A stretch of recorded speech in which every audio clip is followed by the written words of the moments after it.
things that we hear about with kitchens is the design triangle. And I said, so we're really getting beyond that at this point. Where are the locations that you want? How do you want to use appliances? What are you talking about? A great example is a microwave. You can have a microwave that is actually above a cooktop that also works as a hood fan. You can have a microwave in a wall with a bank of appliances like over an oven or something like that. In fact, you can also have your microwave in an island where either you have a front door where you've really got to bend over to get into your microwave, or they actually have drawer microwaves now that are really cool that you pull out and you can just set items into, which is really nice. The only downside of that is it's a little harder to clean because you're cleaning kind of down into a drawer. So those are things you want to think about as you're designing your kitchen and thinking about how you're going to use it.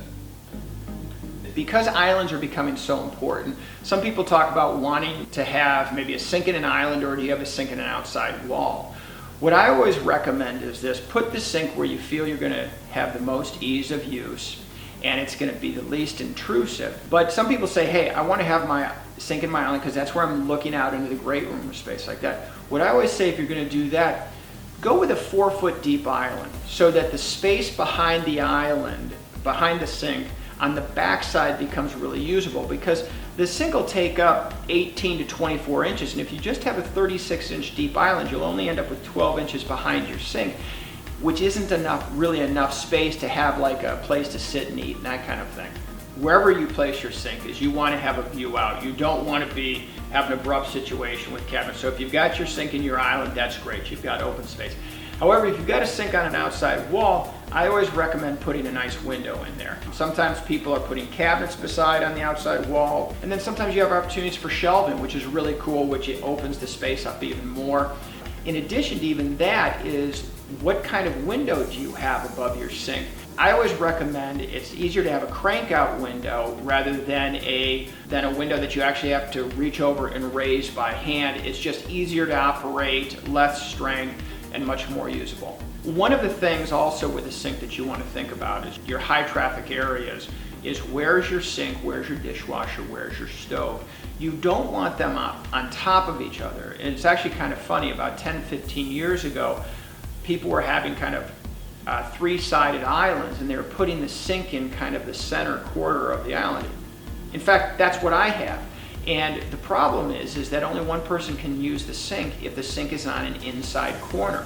So I always think having a sink on a straight bank of cabinetry on an outside wall or a straight island is much more usable, and you don't create a traffic jam. And so those are things you want to think about as you're laying out your kitchen and how you're going to use it.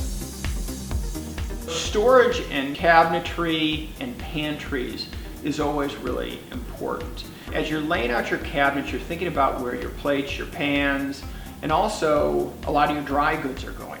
What size of pantry do you want? What are you going to keep in that pantry? And so you can have a pantry that's built in with a bank of cabinets. You can actually hide a walk-in pantry behind a couple of cabinet doors that look like it's part of your kitchen, but you're actually walking through to a larger pantry, which is really nice. Also, if you're doing a cooktop and you don't have an oven underneath it, I highly recommend nice drawers under the cooktop, because then that's where you can place pans, and that's where you're right there. You're not moving as much in your kitchen, and it makes it really convenient. Yeah, so another thing is you're thinking about kitchen layout is lighting. You're thinking about task lighting, so lighting for underneath your cabinets. Where do you need that? How do you want that? Also, your lighting over your island, maybe some recessed lighting put in opportune locations. So when you're standing working in front of an appliance, is the light behind you or is it beside you, so that you're not actually creating a shadow?